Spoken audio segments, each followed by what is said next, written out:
हंदकी हप्तागी ओइना हाइबदी तांग तरादगी तरा तरुक फावगी राशिफल मयामदा पिजरी। मेष राशिगी ओइना चयोल असी मीना नुंगसीदबा निंगबा कायबा हक्चांग नुंगाइफम खंगदबा सेंथोक हंथबा इमुंगी चक्री थांगबा इचा इशूदा दशा ताबा पीरी। नखरता तरुक रानीदा पहकपसिंगदी सेल थुम फंगबा मीना चालू हाइबले। पाखंग लैसागी ओइनादी पुकनिंग ओनबा अनौबा असा लाकबा हौरे। ngakthokjanaba hairam ahum lei angangba ahum। वृष राशिगी ओइना तांग 10 अमसुंग 13 कानाबा पोट माल अरु अहेन लैतेंगी पोलमसिंग लैसिनबा। तांग 18 दगिना तांग 15 दी इमुंगी इखा थाबसिंगी वाई चिनबा मैसा लांगबा लै।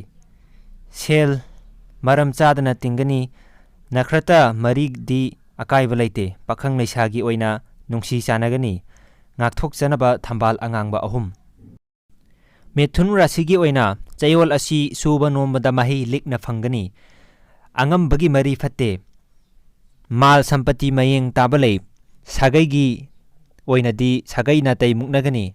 हक्चांगी ओइना चखाव मिटकी अना अयेक पीरी। पाखंग लैसागी ओइनादी लम संपत्ति येकनबले।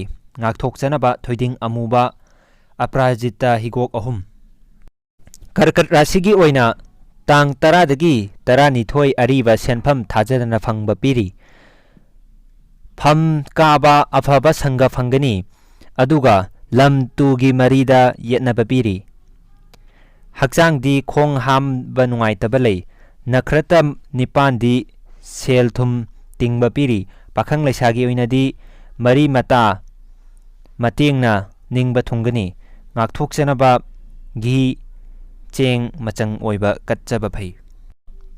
सिंहा राशिगी ओइनादी चयोल असी थाजबा मरुपना नमथाक तौगनी। सेल चटकनी। पुकनिंग तयांग तसोइबा लै। पुंग इसै तौबसिंगदी सेंथोक हेनगतकनी। मीना चानबा लै। तुम्बा यादबा खरा लोइनगनी। नखरता 13 दी लमतु चटपा फंगनी। पाखंग लैसागी ओइनादी थाजदना नुंगसी खुदोल फंगनी फई। ngakthokjanaba hairam ahum संगोम अंगोबा। कन्या राशिगी ओइना तांग 11 अमदी 12 येतनबा थबक मंगोल ओइरगनी।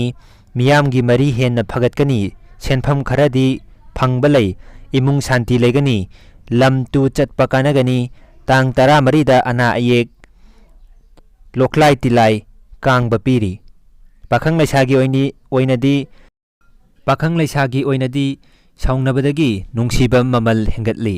ngakthokjanaba घी हईरम अहुम। तुला राशिगी ओइना चयोल असी लमतु अरापा चटपा फंगनी। मीना इकाई खुमनगनी। सेनफम अचौबा फंगनी। वाखल बुद्धि हेंगतकनी। माल चांग फगतपा पीरी। हक्चांगदी ख्वांग तांग तांगना चिंगबा चिकपा साबा तौगनी। पाखंग लैसागी ओइनादी मरुपसिंगना अचौबा मतेंग तौरकनी। पंथुंग नक्सिलगनी। ngakthokjanaba थोइदिंग अमु संगोम अनौबा। वृश्चिक राशिगी ओइना तांग 10 अमसुंग 13 कला विद्यागी सिनफमदा लैबसिंगदी निंगजबा मपा चुंगनी। मिंगचट फंगबा मीना थागतपीबा पीरी। वाजबगी महै फंगनी। तांग 13 लन छना लुपा लैतेंगी पोलम फंगबा पीरी। हक्चांगी ओइना अकाइबा लैते। नखतर 13 हेना फगतकनी। पाखंग लैसागी ओइना पुकनिंग हक्चांग पेंजबा पीरी। ngakthokjanaba लै अंगौबा मंगा। धनु राशिगी ओइना चयोल असिदी थबक तौबदा अयेत अपन खरा यावरबसु सेलदी फंगनी। लम तु चटलु हाइबले। इचा इचू सिंगी थौरम पांगथोकपा ngamlagani। पुकनिंग अपेनबा पोकनी। अरीबा नुंगसित हौबलै। पाखंग लैसागी ओइनादी अहल लमन्ना चानबीगनी।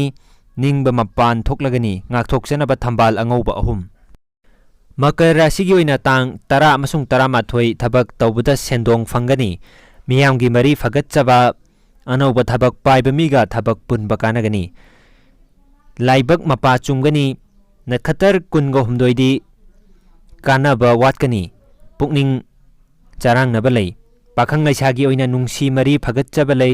ngakthokjanaba संगोम अनौबा अमदी लै अंगांगबा। ꯀꯨꯝꯚ ꯔꯥꯁꯤꯒꯤ ꯑꯣꯏꯅ ꯇꯥꯡ 11 ꯑꯃꯗꯤ 12 ꯑꯔꯤꯕ ꯁꯦꯟꯐꯝ ꯐꯪꯂꯒꯅꯤ, ꯃꯤꯌꯥꯝꯒꯤ ꯃꯔꯤ ꯐꯒꯠꯄ, ꯇꯨꯡꯒꯤ ꯐꯤꯕꯝ ꯁꯦꯝꯖꯕ ꯉꯝꯂꯒꯅꯤ, ꯃꯤꯅ ꯏꯀꯥꯏ ꯈꯨꯝꯅꯕꯤꯕ ꯃꯤꯡꯆꯠ ꯐꯪꯕ ꯄꯤꯔꯤ, ꯇꯥꯡ 13 ꯁꯦꯜ ꯁꯝꯄꯇꯤ ꯐꯪꯕ ꯂꯩ, ꯍꯛꯆꯥꯡ ꯁꯣꯔꯒꯤ ꯂꯝꯕꯤꯗ ꯅꯨꯡꯉꯥꯏꯇꯕ ꯄꯤꯔꯤ, ꯄꯥꯈꯪ ꯂꯩꯁꯥꯒꯤ ꯑꯣꯏꯅꯗꯤ ꯅꯨꯡꯁꯤ ꯄꯟꯊꯨꯡ ꯌꯧꯔꯒꯅꯤ, ꯉꯥꯛꯊꯣꯛꯆꯅꯕ ꯘꯤ ꯂꯩꯔꯝ 5. ꯃꯤꯟ ꯔꯥꯁꯤꯒꯤ ꯑꯣꯏꯅ ꯆꯌꯣꯜ ꯑꯁꯤ ꯀꯥꯟꯅꯖꯕ ꯐꯪꯕ, ꯃꯤꯒꯤ ꯃꯇꯦꯡ ꯃꯄꯥꯜ ꯐꯪꯒꯅꯤ, ꯌꯦꯠꯅꯕ ꯊꯕꯛ ꯃꯪꯒꯣꯜ ꯑꯣꯏꯒꯅꯤ, ꯑꯔꯨ ꯑꯍꯦꯟ ꯂꯩꯇꯦꯡꯒꯤ ꯄꯣꯠ ꯆꯩ ꯑꯃꯗꯤ ꯒꯥꯔꯤꯅꯆꯤꯡꯕ ꯂꯩꯁꯤꯟꯕ ꯄꯤꯔꯤ, ꯏꯃꯨꯡ ꯁꯥꯟꯇꯤ ꯂꯩꯒꯅꯤ, ꯌꯦꯛꯅꯕ ꯃꯔꯨ ꯂꯨꯛꯀꯅꯤ, ꯄꯥꯈꯪ ꯂꯩꯁꯥꯒꯤ ꯑꯣꯏꯅꯗꯤ ꯄꯨꯛꯅꯤꯡꯗ ꯄꯦꯟꯖꯕ, ꯆꯥꯕ ꯊꯛꯄ ꯍꯥꯎꯒꯅꯤ, ꯉꯥꯛꯊꯣꯛꯆꯅꯕ ꯆꯦꯡ ꯃꯆꯪ ꯍꯩꯔꯝ 3.